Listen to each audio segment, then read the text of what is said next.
Firman Tuhan pada hari ini diambil dari buku Matius mengenai khotbah Tuhan Yesus di bukit. Khotbah di bukit sangat perlu. Apakah isinya khotbah di bukit ini? Biarlah kita semua menerima berkat dari khotbah di bukit pada hari ini. Banyak orang Kristen atau rata-rata orang Kristen sudah pernah mendengar mengenai khotbah di bukit ini. Apalagi mengenai ucapan-ucapan bahagia yang disampaikan oleh Tuhan Yesus. Tetapi hanya sedikit sekali orang Kristen yang mengerti akan khotbah di bukit ini, apalagi mempraktekkannya di dalam hidupnya. Dan kalau kita menuruti firman Tuhan yang dikhotbahkan Tuhan tersebut, maka hidup kita akan lain daripada orang dunia ini. Sebenarnya dari mulanya Tuhan mengendaki supaya jangan sama dengan orang dunia ini. Harus ada perbedaan antara umat Tuhan dengan orang dunia ini. Harus ada perbedaan antara saudara yang sudah diselamatkan Tuhan menjadi bangsa pilihan Tuhan. Karena saudara bangsa pilihan Tuhan, imamat yang berkerajaan, saudaralah anggota tubuh Kristus, bukan sekedar anggota gereja saja. Tuhan minta supaya saudara lain daripada orang dunia ini.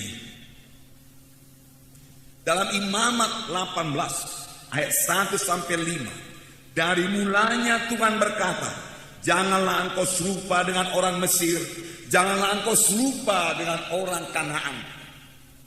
Saya membacakan Imamat pasal 18 ayat 1 sampai 5. Tuhan berfirman kepada Musa, berbicaralah kepada orang Israel. Katakanlah kepada mereka, akulah Tuhan Allahmu. Janganlah kamu berbuat seperti yang diperbuat orang di tanah Mesir, di mana kamu diam dahulu. Dan janganlah kamu berbuat seperti yang diperbuat orang di tanah Kanaan, kemana aku membawa kamu. Janganlah kamu hidup menurut kebiasaan mereka. Kamu harus lakukan peraturanku dan harus berpegang pada ketetapanku. Dengan hidup menurut semuanya itu, akulah Tuhan Allahmu. Sesungguhnya kamu harus berpegang pada ketetapanku dan peraturanku. Orang yang melakukannya akan hidup karenanya. Akulah Tuhan. Tuhan memperingatkan bangsa Israel supaya mereka hidup suci, tidak sama dengan bangsa-bangsa yang lain, karena mereka adalah bangsa pilihan Tuhan. Akulah Tuhan Allahmu, memberi perintah kepadamu pada hari ini supaya engkau jangan sama dengan mereka itu. Engkau harus berbeda karena engkau milikku, bangsa pilihanku, Tuhan berkata. Dan sepanjang bangsa Israel melakukan apa yang dikatakan oleh Tuhan ini, maka hidupnya sangat keberkatan. Mereka tidak bisa dikalahkan oleh bangsa lain. Mereka hidup berkemenangan. Bahkan sebaliknya mereka lah yang menguasai bangsa-bangsa yang lain.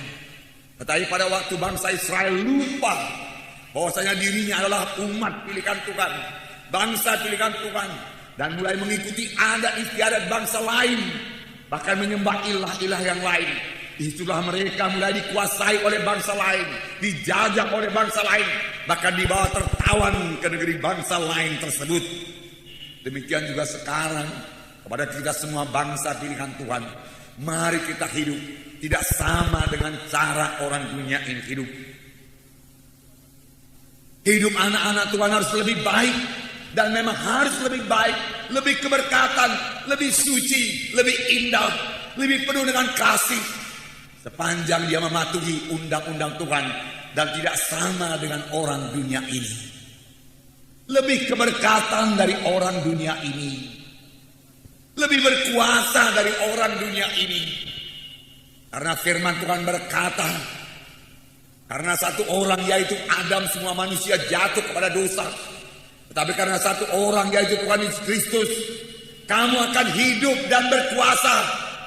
Tuhan mengendaki anak-anaknya berkuasa di bumi ini.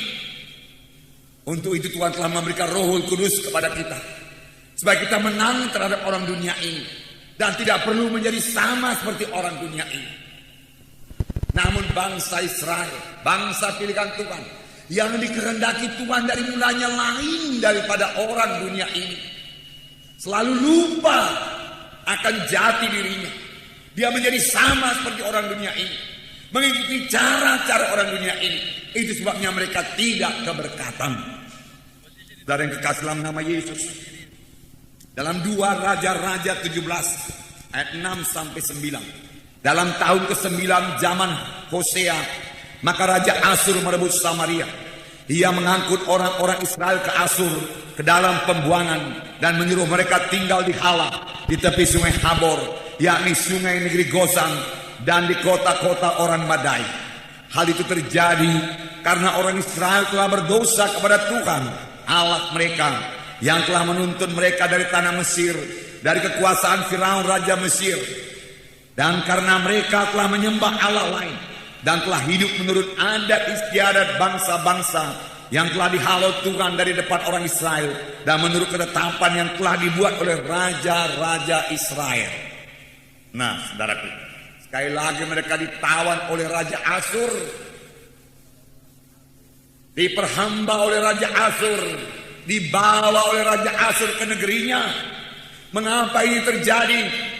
Ayat berikutnya menjawab, hal itu terjadi karena orang Israel telah berdosa kepada Tuhan Allah mereka. Apakah dosa mereka?